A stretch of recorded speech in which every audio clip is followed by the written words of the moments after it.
Слава бъде на Господа. Днеска темата, в която ще говорим, е една личност, която може да осмисли живота ти. Ще покажа веднъж. Една личност, която може да осмисли живота ти. Много пъти си така, но с когато още вярвах да държа в Бога, със смисъл, въобще, така смисъл има човешкия живот. Ти работиш, създаваш семейство, трудиш се, радваш се на децата си, на внуци и живота се минава. И се питаш, какъв е въобще смисъл на живота ми? За кой живее? И наистина, ако човек не намери Христос, не намери Бога, си минава и се минава, както живота ти.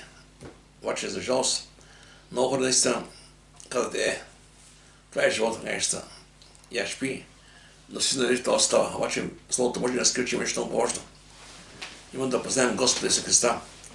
И вижте сега тук тръгва не само за тази земя, но става дума и за вече за небесното.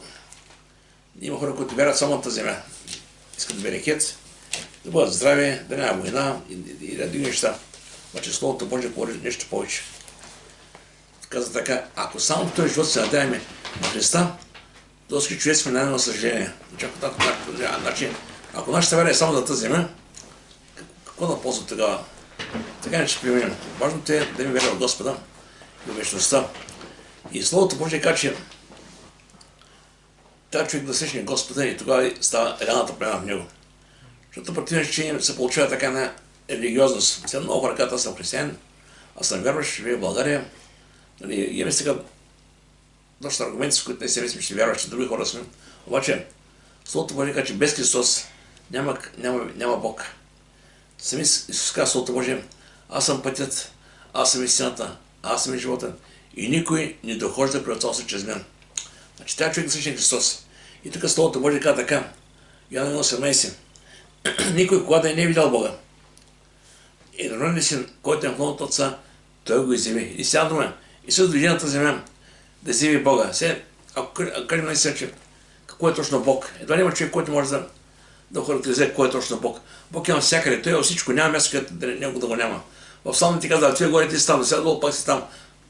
Къде да извем от този дух? Бог е навсякъде. Но това, което може да разберем, че Бог е дал откровение за себе си чрез Словото Божие и когато човек Словото Божие, когато не се приема Христос, разбираш кой е Бог, какво е направил за него и кой има наистина какво да очаква от него, ако малко е така. В Йоанна 17 Словото Божие казва така, а това е вечен живот, да познае Тебе, единият истинен Бог и за какво си изпратил. Вечен живот, това не шега работа. Нещо, което няма начало, никога няма да има край. Ако тази вяра свикна, дето нормален човек се роди, се отива. Обаче, когато човек се отива от тази земя, има тогава вече отива вечността и тогава вече страшно нещо велико по Божието присъствие. Ако нещо да разбираме, ние се вяра го приемем това. Когато говорим за религията е опасно. Религията, защото говори за Бога, но само Исус води към Бога. Разбирате ме. Религията има много неща, които не се излизат така набожни, обаче няма спасение в религията, няма вече живот. Словото Божие, Деяния 4:12, Петър, когато казаха, в чем ми върши тия велики дела чудеса? И тогава Петър каза, и няма друго име дадено между чрез които те спасят. Това е името на нашия Господ Христос. И как разбираме да се на него? Когато разсъждаваме от Словото Божие, Бог ни разкрива все повече и повече своите дълбочини. Почваме все повече да го познаваме. Тук в Исаия казва така, вола познава стопанина си и усилът и аз се господаря си, но Израил не знае, моят народ не разсъждава. Сега, ако човек приема Бога само с една религиозност и казва, аз съм си вярващ, аз чета си Библията, така ходя на църква прямо време, едва не вярвам си в моя Бог, обаче Бог се да има взаимоотношение с него. И колко повече прекараме време с него, толкова повече ще почнем да го познаваме. Това е истината сега. Само знание за Бога, без среща с Христос, води към религия. Ще казваш, че е опасно. В Словото Божие имаше една група хора, книжници и фарисеи. Тези хора служиха на Бога, говориха за Бога. Ама Исус ще практика Исус към каза тях. В Марка 7 глава, 6 и 7 стих. Представете, тези хора стоят там на Авона и говорят за Бога, ама не познават Бога. И тук Исус каза, тези люди ме почитат с устните си, но сърцето им усилия държат от мене. Обаче напразно ме почитат, като проповядат за почине човешки заповеди. Значи, необходимо е първо Познанието на Бога, второ покаяние. Това е нищо много важно. Описание 20-13. Това стига като предупреждение. Наистина вярата е наистина важна и трябва да разбираме, че трябва наистина да се посилим на Господа с покаяние.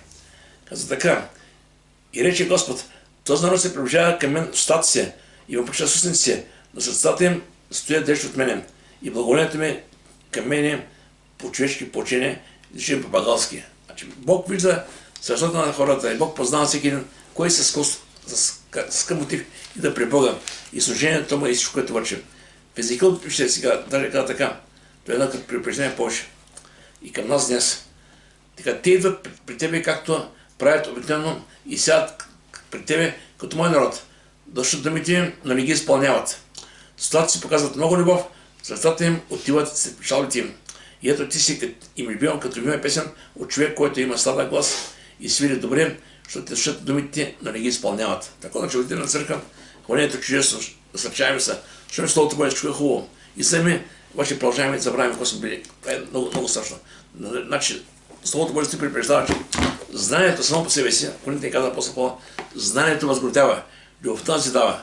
И въобще, ако в взаимоотношенията е липса любовта, трябва да запитаме наистина каква не е вярата въобще. Любовта е много важна. Всичко, което вършим, трябва да вършим с любов. И сега, говорим, че за среща с Господа е те, което смисли живота на човека. Религията сама по себе си дава знание, но не променя никого. Колкото си религиозен, колкото и да ходиш на църква, да си лоши икони, да правиш свещи и други неща, ако не свещи Господа, всичко няма да видя никъде. Просто ще има заблуда. Сега ще дадем един пример в Словото Божие. Един човек, който беше фарисей. И реално той мисли, че църквата, най-вече тези първа църква, за него бяха секта. И те си мислеха сега, той си мисли, че едва нещо, като гони църквата, прави добро на Бога. Но тогава имаше един човек Гамалиел, който каза така: внимавайте. Ви сега гоним там Петър и Йоан, те са първите, които бяха тогава апостоли. И гоняха сърце и така: внимавайте, ако това учение, което говорят, по-човешки, то ще се отмине. Месец, 2-3 ще се отмине. Обаче, ако от Бога, внимавайте да не се окажете и богопротивници. И сега имаше един човек на име Савел, който наистина беше част от това гонение. Когато бяха стемах с камъни, той беше там. И по-късно Савел пострашаваше църквата. Като мисля, това е правилната това е работа, ако мога така. Савел одобряваше убиването на Стефана и на същия ден се подигна голямо гонение против църквата в Иерусалим и те всички свещени апостоли се разпъснаха по идейските самарийските окръзи. А Савел опострашаваше църквата, като влизаше в всяка къща и завличаше мъже и жени, се предаваше на тъмница. Виждам, това беше неговия живот. С къс работеше за Бога. А обаче, той е време, когато срещна Господа. И тогава вече разбра, че това, което е вършил, не е добро пред Бога. Аз съм казал много пъти. Когато нещо правиш нещо, запитай се дали Бог одобрява това, което вършиш, и ако той е пред тебе или пред тебе, как би реагирал? Какво би негово отношение към това, което вършиш? И тук Словото Божие се обяснявам, обращението на Савел като водител на църквата, после става най-ревностен апостол, става свидетел на Христа. И тук почти към 61 стихове казва така: а Савел, като дишаше още, започваше убийство пред Господните ученици, отиде при свещеника, поиска от него писма от синагогите Дамас, че ако намери някой от този път, мъж или жена, и закара в Иерусалим. Това беше неговия живот. То беше, което беше неговия смисъл. Ще гони църквата, ще гони хората, ще мисли, това е добро пред Господа. Обаче, виждаме в случай, че наистина Бог се намеши и нещата се промениха. Даже по-късно самия Павел пише за себе си как е станало всичко това. В Деяния 22 глава описва как се точно среща Господа. 22 глава, 3-4, той говори за себе си: аз съм един, роден в Тарски или Кийски, възпитан в този град при Гамалилото на земя. Дето говорих за Гамалил се при малко. Изучен строго в преданията на бащиния закон. Бях ревностен за Бога, както сте и вие всички вие. И гоних до смърт, последователно на този път, като вързвах и предизвиках, дах в затвора мъже и жени. Това правиш той. Страшна работа. И това беше неговия живот. Обаче, до кога? Докато един миг Бог каза до тук. Значи им кажа, че винаги в живота на човека и да време, когато Бог го среща. Въпросът е човек дали ще има уши да учи, дали ще има сърце да го разбере, дали ще има желание да се посвети. Бог идва при всеки човек. Какво направиш си апостол Павел сега? Той може да каже от най-ревностен гонител стана най-ревностен последовател, защото осъзнаваше колко лоши неща е правил и искаше по някакъв начин да каже на Бога, че Дане, Боже, аз преди съм те познал тогава, обаче сега вече, като те познах, вече искам наистина да бъда ревностен за Тебе. Още повече. И нещо, това е много важно сега. Той самия тук в Словото Божие каза, че като беше гонител на църквата, стана реална промяна. И на отиване, като наближаваше Дамаск, внезапно блесна около него светлина от небето. И като падна на земята, чу глас, който му каза: Савле, Савле, защо ме гониш? Представете си, апостол Павел, там с хората отива да гони християните, да ги гони от село на село, от град на град и да ги води там да ги хващат. И примерно представете си, има светлина от небето и глас, и апостол Павел пада долу. И тук слово: Савле, Савле, що ме гониш? И той рече: Кой си, Господин? А той говори: Аз съм Исус, когато ти гониш. Това ще може да представите си какво става. Един, когато пада долу, може да се разсъждава какво става с мене в моя живот. И той казва: Настани и като влиза в града, ще си кажа какво трябва да правиш. А мъжете, които го придружаваха, стояха цепенени, понеже чуха гласа, а не видяха никого. Значи това беше лично на Павел. И Савел стана от земята, обаче Савел вече не виждаше. Той ослепя. И като отвори очите си, не виждаше нищо. И водиха го за ръка да го видят на Дамаск. И ето прекара 3 дни без да види и не яде, ни цепи. Може да кажете, през тези 3 дни, макар че не е описал нищо, което става. Знаем, че през тези 3 дни, вярно, че Бог ме е говорил на Павел. Кой е той? Кой е напал за него? И Павел знаеше писанията. И вероятно Бог му разкри всичко в цялата картина на писанията. И когато показва, че Савел дойде на себе си, той знаеше кой е той. Кой знаеше? И за осъзнаваше своята грешка и беше случай на Господа с вярност. И като каза: Аз съм Исус, когато ти гониш. Това е много силно. В Деяния, като се описа същата история, 22 глава, тук дава една друга подробност още. Той каза така: може да риташ срещу ръжен. Сега дума. Пада само, че по-човешки да бъде някакси огонен на Бога. Обаче виж какво каза Бог. Каза така: и като вървях да приближих Дамаск, към пламня внезапно блесна от небето голяма светлина около мене. И паднах на земята и чух глас, който каза: Савле, Савле, защо ме гониш? Искам да ви кажа, че всеки един човек, който живее без Бога, е бунт към Бога. Той е наместо като Савел така: живее бунт и не се притеснява това, което прави. Обаче и до време, когато Бог идва. И каза така: и аз отговорих: Кой си ти, Господи? И рече: Аз съм Исус, който ти гониш. И Назарена. И другарите ми видяха светлината, но не чуха гласа на този, който ми говореше. Това беше нещо лично. Те видяха светлината, обаче не разбраха за какво става, защото това беше лично между Павел и Господа. И рекох: Какво да сторя, Господи? И Господ ми рече: Стани, иди Дамаск и там ще ти се каже за всичко, което ще определено да правиш, да сториш. И понеже от бляска на една светлина изгуби зрението си, другарите ми поведоха за ръка, така и влезах в Дамаск. И някой си Анани, човек благочестив по закона, одобрен от всички там живееше. Видей, дойде при мен и като застана и се наведе над мене, рече: Братя Савле, погледай. И аз на часа погледах, зрението ми се и погледнах и погледнах на него. И виждам, че слушах наистина всичката стана видимик, като приказка. Ослепял, погледал, обаче наистина това е много важно. Самата среща промени човека. Той му каза: Аз съм Исус, когато ти гониш. И това е много наистина да осъзнае човек, че без Бога наистина изгубим в този свят. Ти може да бъдеш, да видиш в този свят, но си сляп за Бога. Но когато ослепеш за този свят, за света, както направи той, когато този свят се вижда наистина, вече не те прилича, търсиш нещо повече. Той наистина Бог се приема с вяра. Той каза: човек сърце вярва и се оправдава, това прави и се спасява. И Словото Божие каза: мъже чуха гласа, но не разбраха за какво става, това беше нещо лично. И каза така: прекара 3 дни без да види нито един, нито пие. Това е 3 дни абсолютен пост. Това е взаимоотношението между Павел и Бог. И наистина, когато той вече погледна, той вече имаше друга цел. И целта му той изяви тук в Филипяни, каза така: дано уловя това, за което бях уловен. Сега дума, той разбираше, че това е Бог.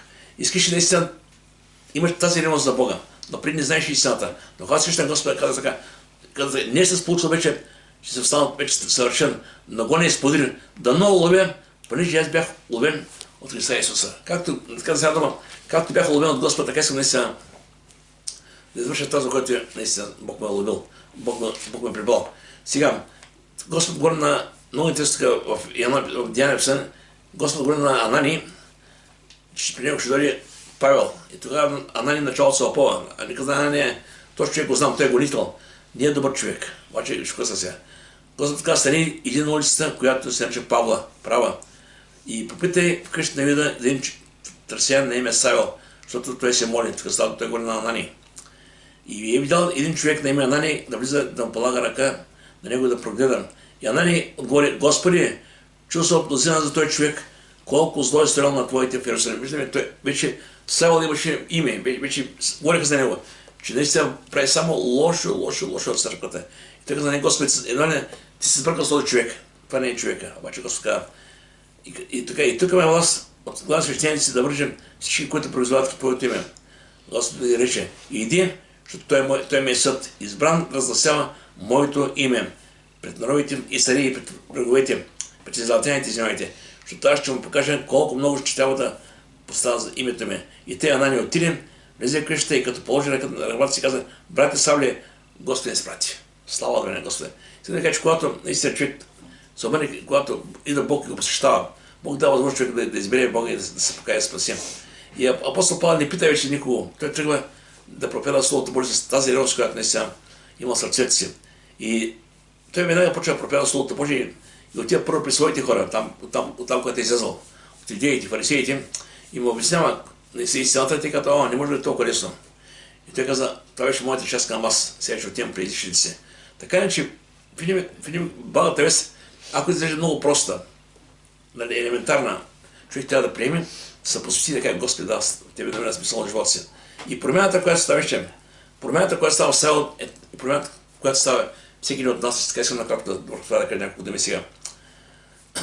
Савел веднага започна проповядам и той каза, той знаеше благата вест, вече имаше откровение за това, кой е Бог. И нямаше нужда някой да му потвърждава словото, така да му каже, Павле, дали не бъркаш някъде? Ще се Павел кога себе си. Защото това ви известявам, брате, че проповядано от мен благовестие не е човешко. Защото понеже аз нито от човек съм го приел, нито съм го научил от човек, но чрез откровение на Христа Исуса. Той говори, това, което аз говоря. Това е реално това е истината, която приех от Господа. И затова той после така със ревност казва така, когато има други благовестия, други учения, той става срещу тях, казва така. Но ако сами вини или тайно от небето ви проповядат друго благовестие, особено това, което проповядахме, нека бъде проклет. Както аз и сега казах, пак казвам, ако някой говори нещо друго благовестие, освен това, което проповядах аз, нека бъде проклет, защото на човеци искам да го нича и на Бога. И ние искам да го кажем на човеци, ако бях говорил на човеци, че аз съм Христос тогава. Слава бе на Господа. И сега наистина, важното е, Савел беше ревностен, остана ревностен. Искам да кажа, че някои ще се променят, някои ще остават. Но като цяло, Бог употребява това, което е дал като талант, като дарба, наистина да бъде обърнат към него. Сега, Савел влезе, като се представите в този град Дамаск. Обаче, три дни беше сляп. Обаче, излезе, наистина ще прогледнал и в духовен, и в физически аспект, защото до тогава той влизаше като гонител на църквата, вече излезе като нов човек, след срещата Господа. И Савел проповяда ревност за Дамаск, че Исус е Господ. И по основата на всичко тая промяна стои именно личната среща. И сега, ако човек, наистина, промяната в християнството става тогава, когато потърси Господа, когато го приеме, когато се посвети и каже, Господи, днес искам да отпочна на Тебе. И наистина, всичко е толкова елементарно, но се иска покаяние, и съпосвещение, иска се устояване. Нека Бог да благослови. Нека така да стане за това слово. Халелуя.